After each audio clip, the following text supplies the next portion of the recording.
Time for the 49ers Rush Podcast.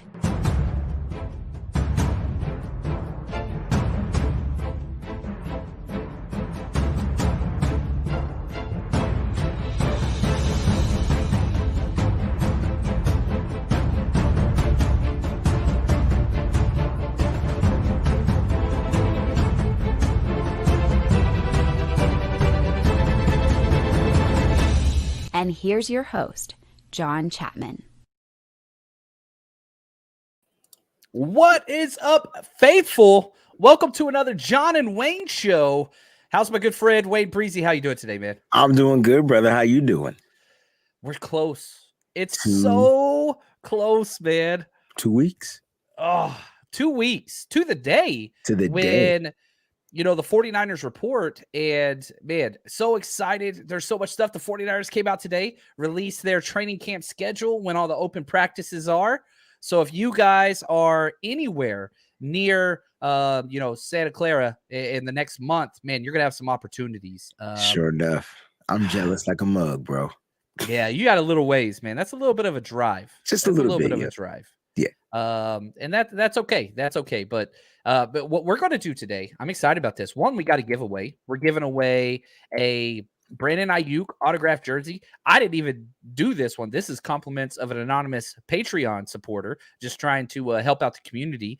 And on top of that, Wayne and I are going to be talking a little bit of Deebo news. I didn't tell him about this one. We're going to put out some projections, and then we're going to be detailing all of the defensive camp battles to look forward to, which we've touched on, but we're going to go a little deeper today. It's going to be real. All right.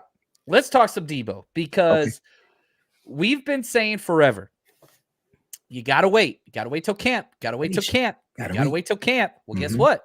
Camp is right here, right around the corner. So here's my question to you, okay? I did a little digging today. Fred Warner signed his contract July 21st. George Kittle signed his August 13th.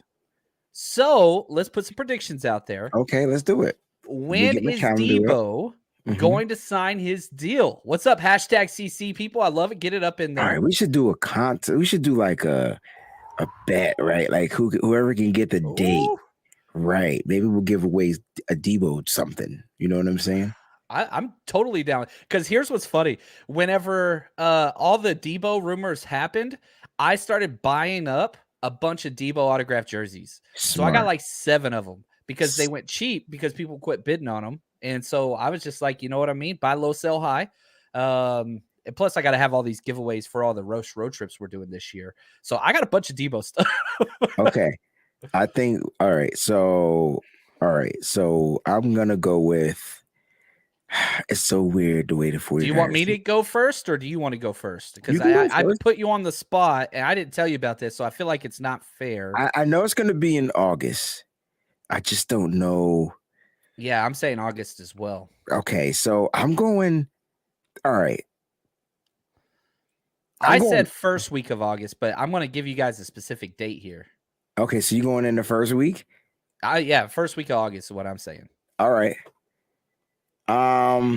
See, the 49ers are funny. So I'm going August. I'm going, you know what I'm going? I'm going August 8th. 8th. Okay. I'm going August 2nd. Now, that's my prediction. If I had the 29th, which the 49ers don't practice on that day, that would be another one. July 29th, August 2nd's my day. But yeah, Big Papa, he's smart, because if you look at the training camp days, 27th, 28th, they practice, 29th, they have off. I think that would be a good day right there. Then it's the 30th. Then, yeah, I'm going August 2nd. They're not going to do it on a day of an off day. I'm telling you. All right, so here's my theory, right? So, first of all, the 49ers don't like to do when it comes to contract, they're weird how they release toward the weekend, right? So it's got to be early in the week. It's an early in the week thing. So I like how you pick the 2nd, but I'm thinking it's going to prolong into that following week. And so I'm going with that Monday, And then it's free reign after that. Like, I mean, the stories, the writers get ready, content creators get ready, and get y'all receipts ready too, because I'm handing out a bunch of slaps in the face. Like, I know Oh, that. it's coming, man. But here's the thing, like, we're starting to see it now whenever people are putting it out there, all that Tampa Bay stuff, which we told you was 100% a non-story. Like the same ones that said trade George Kittle, the same ones that said Mac at 3, the same ones. You remember the ones, oh man, who was the coach that went to Cleveland that was awful? What was his name? Which one? That the 49ers and so were a done deal. He was the next head coach. He was like the coach that won 3 games for Cleveland. Gosh, what is his name? Where Help did me Tom out, Chad. Sula go? Not Tom Sula. It was before him. It was Mike Nolan? No. He went to Cleveland Browns. He was the one that, like, him and Baker had all that drama. Not Hugh Jackson. Yes, Hugh. That's right. Hugh Jackson. Yeah, Clayton even got it too in the private chat. Thank you. Our executive producer, he got it. Hugh Jackson. So anyway, and I love this too, man. Check this out. Rohan, the man with the plan. He's saying into July. I think it happens before training camp to get the season started on the right foot with reps. Trey Lance, it seems Deebo is prioritizing his long-term goals. I freaking love that. And I said this earlier on Twitter. I hope Rohan's right. But I think Deebo's going to put a little more pressure, get a little bit more. He's going to juice the juice out of this organized. Like, he's going to do what he's got to do. I'm not mad if he does that, though, because I want him to be happy, right? Because happy man makes good football. Like, I don't know how to say it. A happy life, happy wife. Yeah. But no, think about it. Like you want him to be really happy. And so it's not about getting the maximum number of the contract. It's about I'm telling you, it's all coming down to the language, the responsibilities, the roles. What am I going to know about? Which we won't know about. And here's the thing, John, depending on what they ask Deebo to do, that will determine, like we talked about it, the amount of money. Maybe we said that on my show. Like, if they ask Deebo to do, out of the backfield, he's going to make more money. Like, it's going to be a higher number. Guaranteed. Right. And so, man, this is going to be really cool, man. Finally, because I can tell you one thing that I do know and that you do know that everybody else out here needs to know. Deebo will be a San Francisco 49er. For a long time. And here's what I want to say too. And I always bring this up around contracts. Celebrate other people's success. It's not your money, not my money. We'll deal with the cap details when they come out. I've been we're teachers, man. So like we've dealt with low salaries, whatever. Don't be, oh, that's ridiculous, gets paid that much and blah, blah. Don't do that. One, that affects your life negatively. Very much so. Never count another man's money. Never, man. Celebrate. Enjoy other people's success. That's a big deal. We got a lot of success going around here, man. We got 49ersrushroadtrip.com. If you haven't got your tickets yet, come on, man. Chicago is in full swing. We're tailgating the day of the game right there on Lake Michigan. It's going to be incredible. Unlimited beers and brats. Check 49ersrushroadtrip.com. The night before the game, we're partying at the Niners Bar of Chicago. Gracie O'Malley's in Wicker Park. Going to be awesome. Got way too much autograph stuff to give away, trivia, T-shirts, all kinds of different stuff. Live show. Wayne's going to be there. What else you need? I'll be there.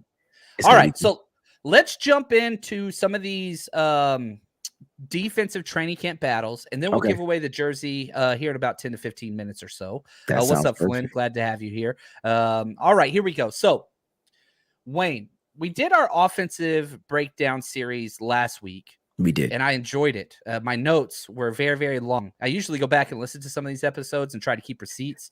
There were a lot of good stuff there. So now the flip side.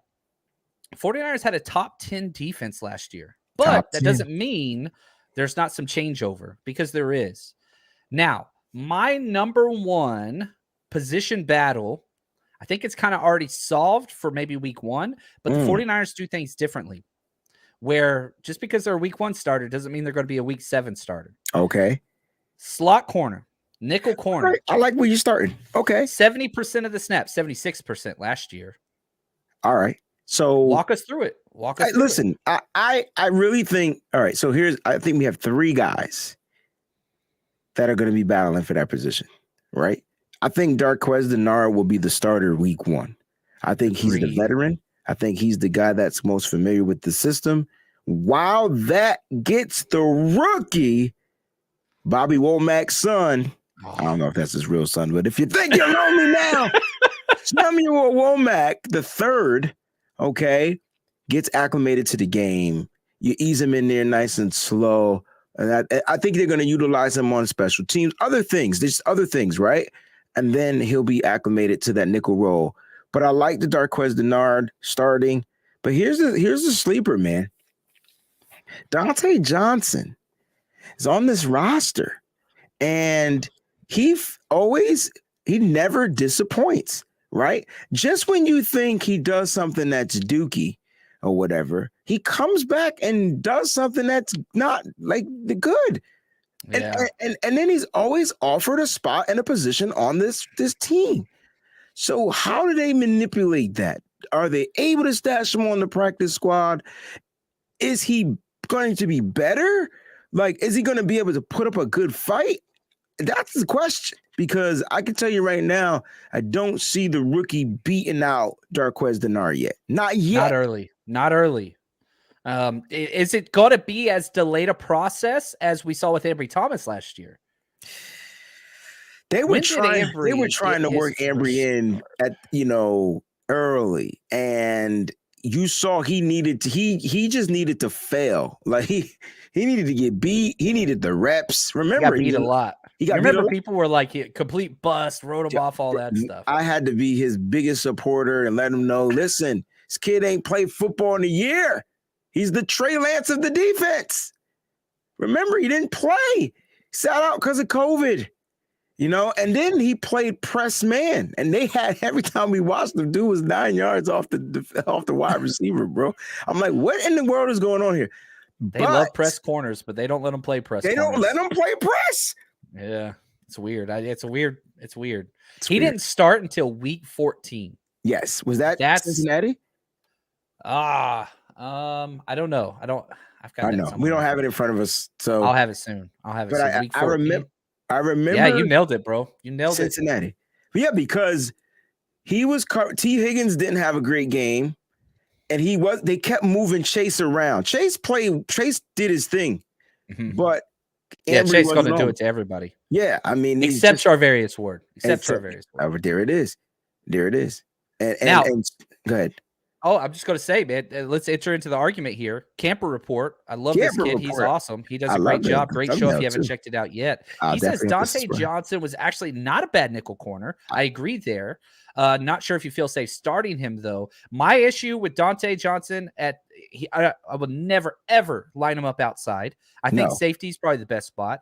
And I'm okay with him as a slot corner, but not against a top speed slot player. He cannot guard the slot. Don't put him against Cooper Kupp or those type of Tyreek Hill. Don't you put him up against those guys if they line up in the slot. Because remember, he's a bigger guy, right? But don't put him up against those guys. Those guys' footwork is so quick. And it's funny that you mentioned safety. So, we did the nitty-gritty Niners fantasy draft last night. And, with four of us, bro, that junk was so hard because players were gone. We were digging in the creps. We went into the archives. We had to get players that were called. I had to draft Josh Norman, bro. Like, it was bad. But no, seriously, I ended up having the pick. There were no safeties left, right? And so I was like, you know what? Give me Dante Johnson, and he's going to be my starting free safety, yo. Like, I don't think there's anything wrong with that. Yeah. Now, let's stick with this a little bit longer. You damn right, Kali's throwing some shade out there. Yeah. Hey, stick with your Michigan guys. And here's what's fun is you got your Michigan guys on the Niners squad. I got my Texas guys. So Isn't this cool? We all right. I know. This is pretty cool. Now, sticking with Dante Johnson, right? Like, again, if he was a slot guy week 1, the slot wide receiver for the Chicago Bears is Byron Pringle. He'll be fine. I'm not worried about that. He would be fine. He would be just fine. Now go to maybe week 2, if they line Tyler Lockett up in the slot. Now let's talk. No. Right. See what I'm saying? No. I like Tommy. He's right. He should be. I'm not worried though, because I think they'll play slot by committee. Now, John, we didn't talk about that, but they might play slot by committee. They might look at the matchups and they might be like, boom, boom, boom. I think Darqueze Dennard starts week 1. I think, like you said at the very beginning of this segment, then Samuel Womack, if he progresses, would progress right into that role week 6 or 7. I love it. 916_49er, a man of the people. He says, I got Breezy on my TV and John Chapman on my phone. I love it. He's spreading the love around, man. I love it. Now that's love right there. I hope you're watching him on both separate channels. That would be really dope. I have to send you a high five in the mail for that one. I love it. What's up, Lake City Fresh? Glad to have you guys here. Now, the slot's going to be interesting. And, man, we haven't even touched the caveat of, man, do they move an outside guy inside like Emmanuel Mosley or Jason Verrett or somebody that has some – that's what we would probably – that's what I would do personally. But the 49ers usually don't like messing with their secondary. So we'll see. We'll see what happens there. I got a legitimate coaching question for you. Yes, sir. Are you only doing that because they're just the better cornerbacks? Like, how hard is it to make the transition from outside to in or inside to out? When we would sit down and personnel our teams, okay, and I've done a 4-2-5, I've done a 3-3-5, I know what that is. A 4-3. Okay, so I had most experience in a 4-2-5, which is the 49ers nickel. What 4-2-5 means: 4 defensive linemen, 2 linebackers, 5 defensive backs. Mm-hmm. And so here's what we would say. Okay, we'd sit down and we'd say, all right, these are our athletes. And again, high school. Now, we had over 300 players on our team in Texas. California was a little bit different when I was head coach out here. But we would say this. Okay, the first question we would always say, who is the freakiest player that we have on our team? That's going to be our will linebacker. That's where we would start, because, and the 49ers have to do this as well in our coverage as well, but we do it with Fred Warner. Even though he's the Mike, when it goes to coverage responsibilities, he plays the will role. A lot of people don't understand that, because the will linebacker has to run vertical in trips with number 3.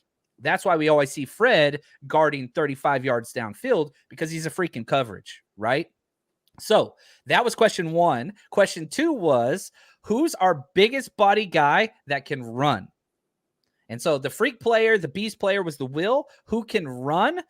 That was going to be our nickel. Yeah, that was going to be our nickel. And so those were always the 2 hardest positions to personnel, because you got to be hybrid. You can't just be a corner. You can't just be a linebacker. And so what we would do a lot of times, again, we were in South Dallas. We had a lot of athletes. We had a lot of top tier players. Coach at Tocqueville High School. They had three years in a row lost the state championship in the largest conference in Texas.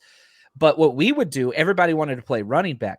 We would take, if you weren't our starting stud running back, we would try you at nickel, even if you never played. Really? Because they're going to have speed. They're going to have hips. They can tackle because they got body on them. Keep talking. I got a question for you. I always got questions for you. Keep going.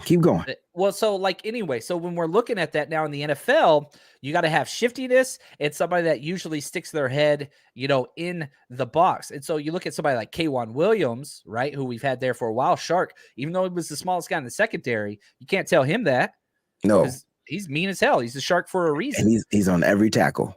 Yeah, and so it's hard because you get these smaller guys. Outside corners are usually bigger because they got to defend. I see where you're going. Deep ball, so it's a little bit different. So the nickel's so weird. It's a hybrid position, and ideally you'd want like a 6 foot 200-pound guy. But usually, if you get a 6 foot 200-pound guy, their 3 cone's not going to be good. Good, there it is. You got to have the 3 cone in the slot corner spot. So the agility comes in play. Let me ask you this question. Would you oppose in trying out another rookie and Tariq Castro-Fields at the nickel position, because he has the speed? I believe he's 6 feet. What's his size? I don't know I don't think he weighs that much. Yeah, so the weight, 6 foot 197. Yeah, there he fits, baby. I'm on now, it, baby. He never ran the 3 cone. He didn't run the 3 cone. But they still drafted him. And the 49ers and Kyle Shanahan loves the 3 cone from their athletes, but they still got him. Yeah. He's a draft pick, bro. He's got speed. Now, the biggest problem, here's the reason why I would say no. Can't have a nickel corner that doesn't tackle well. Okay, and he doesn't tackle well. That's a concern. That's a concern. No, What's up, Coach Cruz? Glad to see you, man. Hashtag CC. Oh, hashtag CC. All right, let's take a break. Let's do a giveaway. Autographed Brandon Ayuk jersey. Let's do this. Also, we got another giveaway Tuesday. We got 2 of them. This is episode 596 for 49ers Rush. 4 more, bro. You'll be at the 600. 600. So we're giving away a jersey today. We're giving away 2 shirts on Thursday. I got the new logo shirts in. Nice. What's up, 49ers Rush? We're going to be giving away 2 of those. And then we got to do something for episode 600, which will hit next week. So we'll see about that one. But the winner of the Brandon Ayuk autographed jersey, and if you didn't win this, don't worry. We got a lot more giveaways coming. Twitter follower at Niner Greg, Niner Greg, Greg. Congratulations, Niner Greg. Man. That's congrats to you, man. He's been a longtime supporter. So reach out to me, email me, 49ers Rush Podcast at gmail.com, and we'll get those details and get that sent out to you. Congratulations, Greg. Greg. And a lot of people in here, I've seen these names have won stuff in the past. The goal is to get everybody to look wonderful in new Niners gear. I love it. We're going for it. We're going for it. So, all right, here we go. I picked the first battle, which I don't think we solved it, but I'm excited about it. Oh, what's up, Peachy? I don't think we solved it either. I got you, Peachy. You reach out to me. I got you, girl. What position you want to talk about next? Because let's put the cap on that one. So the hardest position is, for me, is the defensive end. Because there's a lot of defensive ends. Am I counting 9?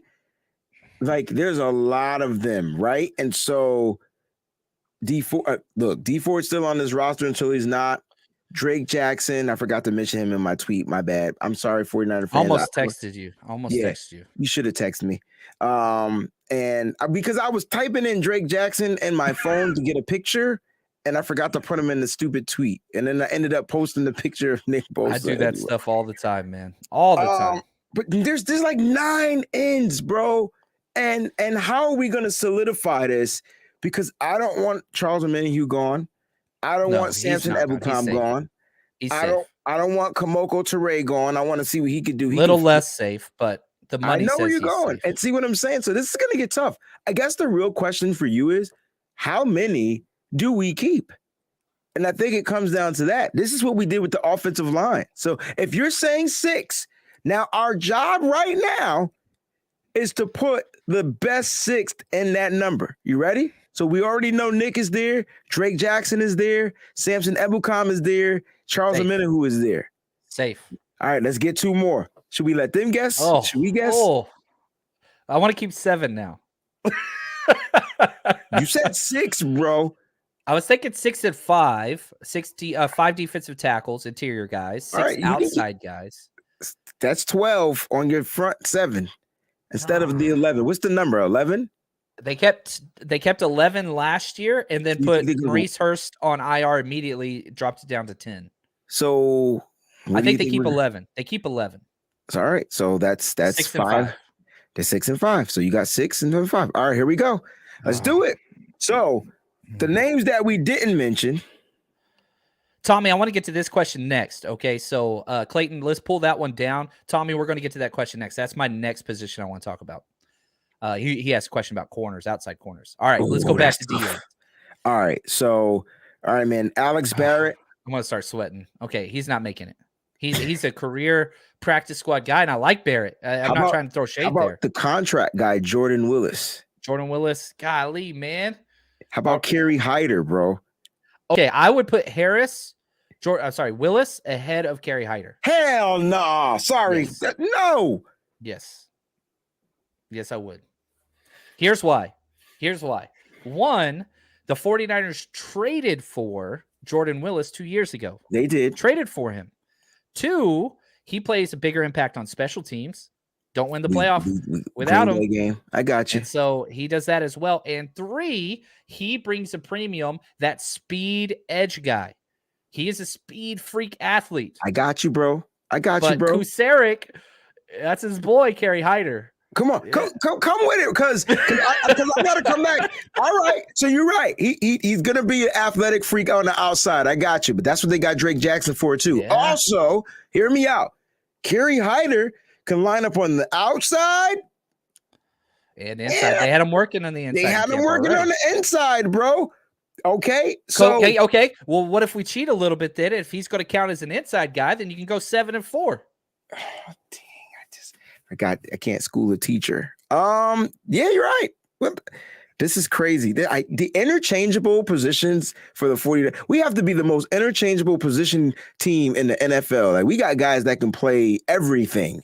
That's Kyle Shanahan. That's his thing, right? Every time, we need to do a drinking game at the next draft press conference. And every time they say versatility, we do a shot. Or anytime they say he can play inside, outside, we got to do a shot. We'll be wasted by the second draft pick. Let's do it, bro. Let's do it next year. Okay, let's change the format we're asking this. Okay. So let's do, who do you feel more comfortable with making the roster? Okay. So Kerry Hyder or Willis, who do you feel more comfortable with out of those two? Quick, let's go quick on this. I'm going to go Kerry Hyder because of what his production was under Kosaric. It was greater than what Jordan Willis's production was. Kerry Hyder or Kamiko Toure? Kerry Hyder, because his production was greater than any of these players that you're mentioning under Kosaric. Kerry Hyder or Charles Omenihu? I'm going with Chuck on that one, bro. Okay. So we agree on that. So if that's the case, because I feel Charles Omenihu is ahead of those three as well. I think it comes down to those three. I think it's Kerry Hyder. I think it's Kamiko Toure. I think it's Jordan Willis. And you keep one if they're all going to be outside. You might keep two, and that means you're only going to be keeping 4 defensive tackles, but there's no way, because and again, I know we're talking about defensive ends, but if you're going to take a number, you got to give a number. And again, the 4 defensive tackles: Kinlaw, Armstead, Locke, Maurice Hurst, Kevin Givens. Now we're talking about Hassan Ridgeway. That's 5. That's 5. You're going to throw one of them back? No, I think you're right. You take those 5, and that's why I think they take Hyder, because he can manipulate with his versatility. He can line up inside out. So you're throwing back Kamiko Toure. So on your 53, you're throwing back Toure, and you're throwing back Jordan Willis, the hero. You don't make it to the NFC Championship without that cat. You're putting him back. There's no wrong choice. Well, there are wrong choices, but this is the difficulty that the 49ers are faced with. Talk about it, bro. Man, Kyle Shanahan wanted to bring in competition. That's the theme of this. Remember last year, the theme wasn't competition. There's no competition. There's not competition at the quarterback spot. The theme is that there's going to be competition, period. End of discussion. So he made sure he signed 15, 17 defensive linemen? A lot of defensive linemen. If you had to choose and you were the GM, Coach Cruz asked this question. You had to pick Kevin Givens or Kamiko Toure. Now, they're different positions, but when you play the numbers game, getting down to that 53, this is where it gets interesting. Because I think Toure is more important. And I think here's another thing. Let's look at it a different way. More important too. The way in which they build the roster, because they go into the draft, and John Lynch and Kyle Shanahan said, fill every damn need. So they signed Kamiko Toure 2 days before the draft, right? Yes, like a couple days. Would they still have done that if they knew they were going to land Drake Jackson? I don't think they would. I don't think so. But they don't want the draft to be dictated by positions of need. So I get it, but this is a problem that you're going to have afterwards, because there's a good chance you're going to let somebody go. And there's a good chance that somebody clears waivers and makes it to the practice squad. But we're talking about guys that are more than likely get picked up by another team easily, especially if they were working under Chris Kosaric for a period of time. Gosh. See, like the training camp. Like now, unless Kerry Hyder has a terrible training camp, bro, he's got to be the guy. So you got to keep Hyder. So we did our 4. We said we're keeping 6, so we're going to keep those 4 that we mentioned. I'm throwing in Kerry Hyder. You get to pick one. I'm keeping Jordan Willis. Those are the 2. So to raise the guy on the outside. Which again, if we stay with, he was the last to be added. Draft. Yeah. And it's a tough cookie. It's tough. Yo, can you imagine what it's like in their room doing this, yo? with all They're the arguing. they got the evaluations too, right? They got the film, they got everything. You know what I mean? Man, I want to say thank you, Shot Jay. He said, Shot Jay. Appreciate the gift, man. He says, just felt like interrupted again. You know how I do, man. Interrupt anytime, my friend. Appreciate all you do. He is one of our chat monitors to throw out all the riffraff. You're right, big pop. Which we need, man. We need those people. So, all right, let's go back. Okay, to man, I got to find this question now. The chat's you got to go back to the corners, up. I love the bro. chat today. We're going outside. Oh, look at that, man. Our producer, Clayton, he is on it, man. Love this dude. Clayton D'Angelo in the house. Okay, Tommy asked this question. He says, John and Wayne. Wayne Z is what he says, but I kind of like that. Do you think Demo makes the team? Okay, now we're talking about Diamador Lenore. Again, this another versatile corner. Jeez. This is going to hurt. Okay, so here's the issue. Going into the offseason, everybody thought he would have the chance to compete for that slot corner. But if you notice during our slot corner debate, we didn't even mention his name. We didn't even mention his name, bro. He wasn't getting work there. He was getting work outside. Mm-hmm. So he's going to be an outside guy. Now, if that's the case, okay, here's how I had this question phrased. Who are the number 2, number 3, and number 4 corner?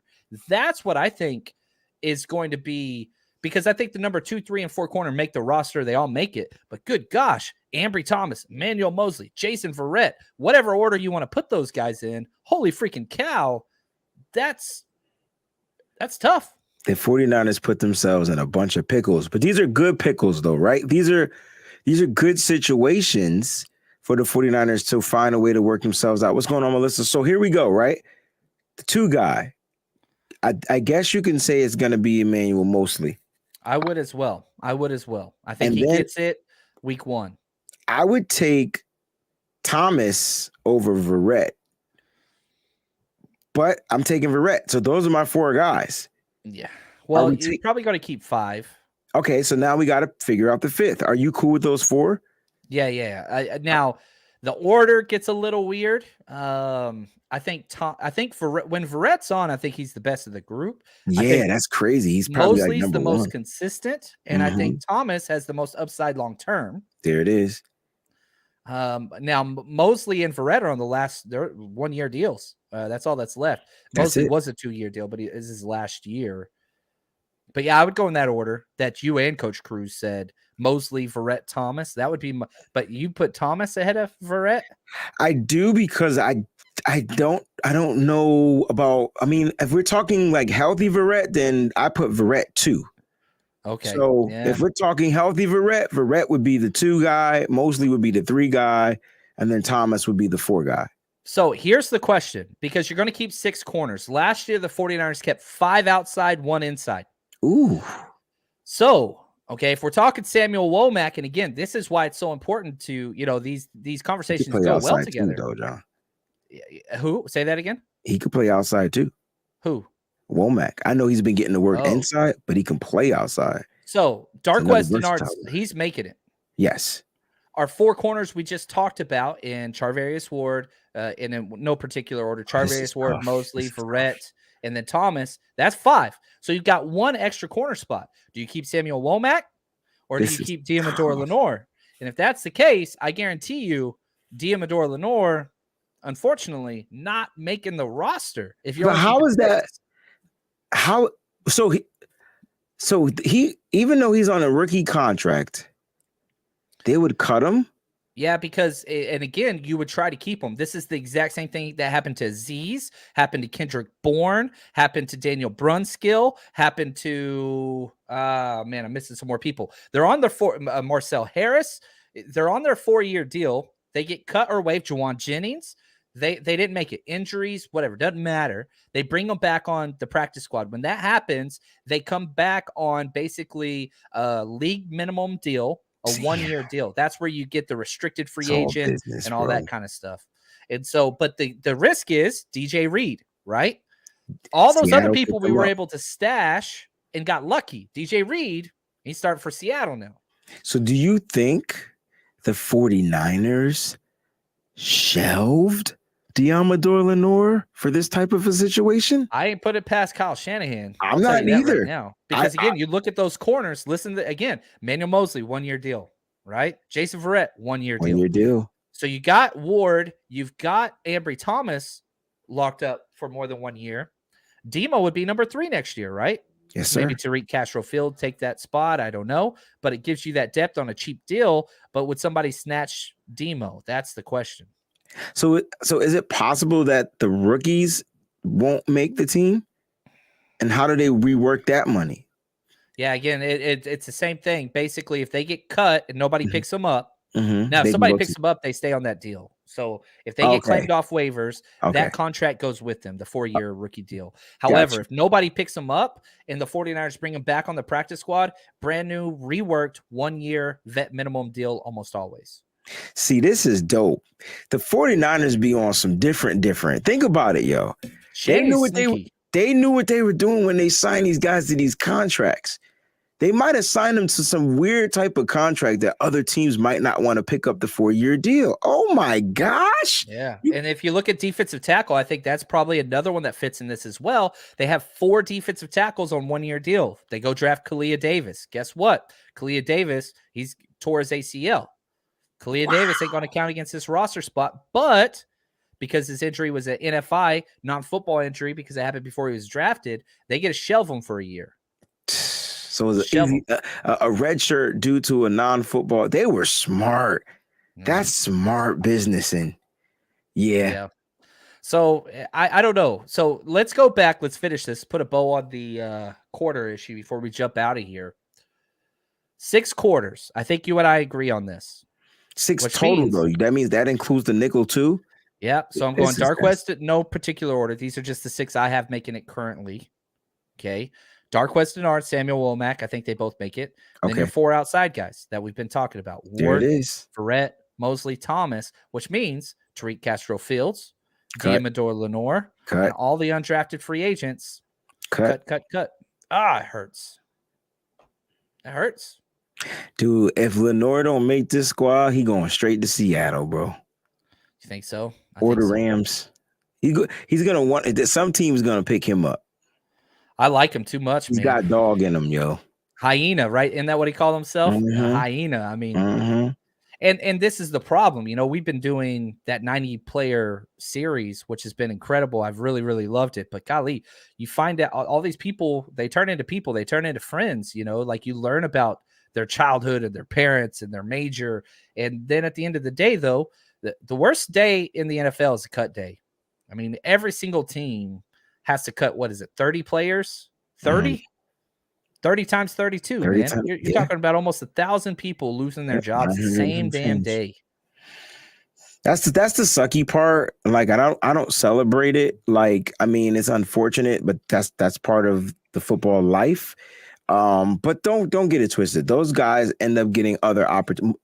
Some of those players end up getting other opportunities. And the one thing I want to say to the players before training camp starts, listen, man, just go out there and be you and put your best. You got to put your best, work and effort out there, yo, because you're auditioning for 31 other teams. Even though you're on this team, you're trying to make this squad. There are 31 other teams that you can possibly get a job with.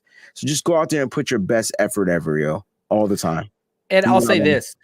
The reason why the 49ers have Trent Williams is because of the Shanahan loyalty project, right? And so if you're one of his guys, look at freaking Jordan Matthews, look at freaking Dante Johnson, look at freaking Alfred Morris. I mean, you can go on and on and on and on. If you're one of his guys, just because you get cut doesn't mean it's the end. He'll bring you back. Yes, he will. If he has that connection with you, he sure enough will. If you clear waivers and make it back, the defense is tough, man. The defense is going to be. I'm going to be sad to watch some of these players not make it because they're just like I'm stuck on that whole defensive line, not just the edge, but the whole line. I feel like I've watched them grow, and even though we lost some pieces to free agency, I was excited to see some of these new pieces. Like I'm a big fan of Maurice Hurst. I think his situation last year was written so that he can have a great situation this year. If you can understand where I'm going with this, like I just feel like that's what Kyle does.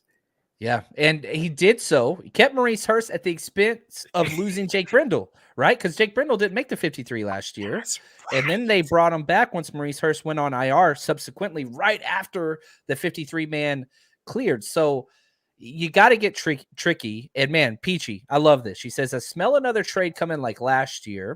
Jordan Willis. Man, there's one of my favorite trades.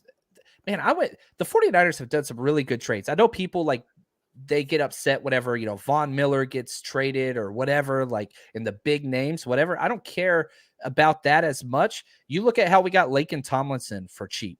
You look at how we traded Dakota Watson in a 7th and got Dre Greenlaw with that. What did we get for Trent Williams, bro? Like, what did we give up? 5th? Yeah, like 5th. You got a first-round pick, the All-Pro, the best for a 3rd and a 5th? Yeah.